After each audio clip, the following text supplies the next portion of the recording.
Hello guys, welcome to Gastroller movie media.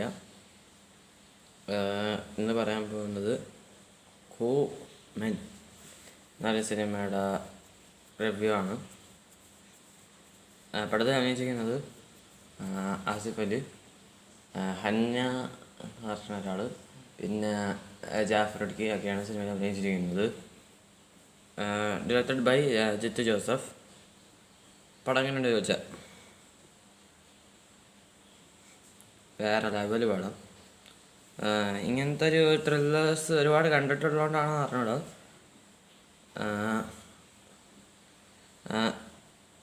ആ thrillers വെച്ച് നോക്കുമ്പോൾ സെയിം സ്റ്റോറീസാണ്, ബട്ട് സൂപ്പർ ആയിട്ടുണ്ട്. പിന്നെ ഒരുപാട് ട്വിസ്റ്റ് ആൻഡ് ടേൺസ് ഉണ്ടാകും. ഫസ്റ്റ് ഹാഫ് എങ്ങനെയുണ്ടെന്ന് ചോദിച്ചാൽ സൂപ്പർബായിട്ട് വന്നിട്ടുണ്ട്. സെക്കൻഡ് ഹാഫും നല്ലതായിട്ട് വന്നിട്ടുണ്ട്. സെക്കൻഡ് ഹാഫിൽ ചിലവിടൊക്കെ ക്രിഞ്ച് വന്നോന്ന് സംശയമുണ്ട്, എന്നാലും കുഴപ്പമില്ലാതെ ചെയ്ത് വെച്ചിട്ടുണ്ട്.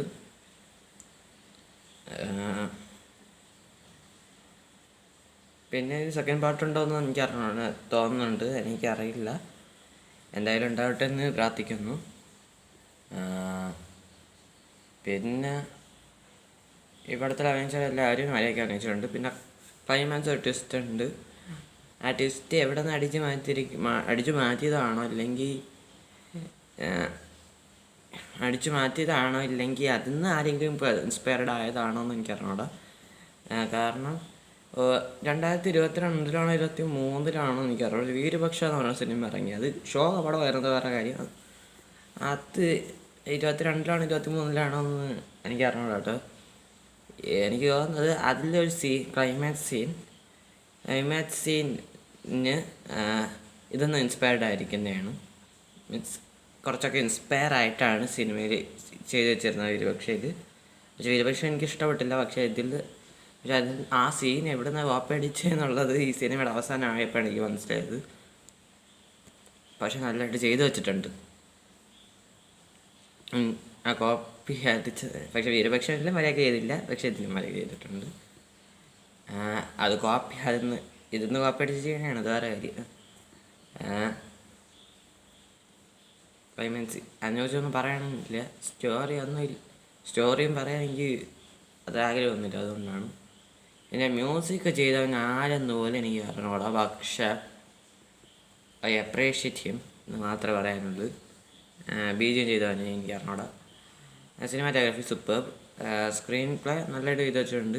പിന്നെ ഇതൊരു ഡയറക്ടർ ബ്രില്യൻസ് ആണ്.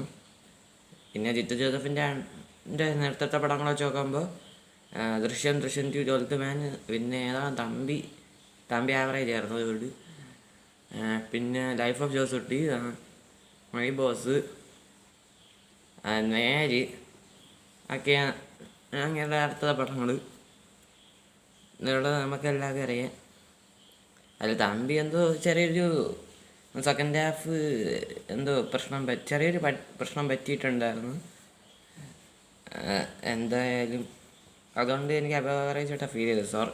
ആവറേജ് എന്ന് ആദ്യം പറഞ്ഞതിന് അബാവറേജ് ആയിട്ടാണ് ഫീൽ ചെയ്തത്. അങ്ങനെ കൊള്ളായിരുന്നു പടം.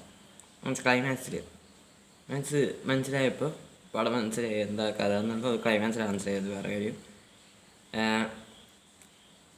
എന്തായാലും ഈ പടം കാണാത്തവരുണ്ടെങ്കിൽ ഒന്ന് കണ്ടേക്കണം. പിന്നെ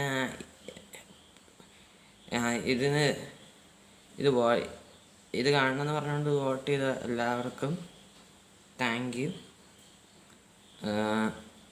പിന്നെ ഈ വീഡിയോ ഇഷ്ടപ്പെടുകയാണെങ്കിൽ ലൈക്ക് ചെയ്യുക, ഷെയർ ചെയ്യുക, സബ്സ്ക്രൈബ് ചെയ്യുക. പിന്നെ ബെല്ലൈക്കണിൽ ഓൾ എന്ന് പറയുന്ന ഒരു ഓപ്ഷൻ ഉണ്ടാവും, അതൊന്ന് തൊട്ടിട്ട് സഹായിക്കുക. അപ്പം ടാറ്റ, ബൈ ബൈ, ഡെൽറ്റ വസ്കസ്.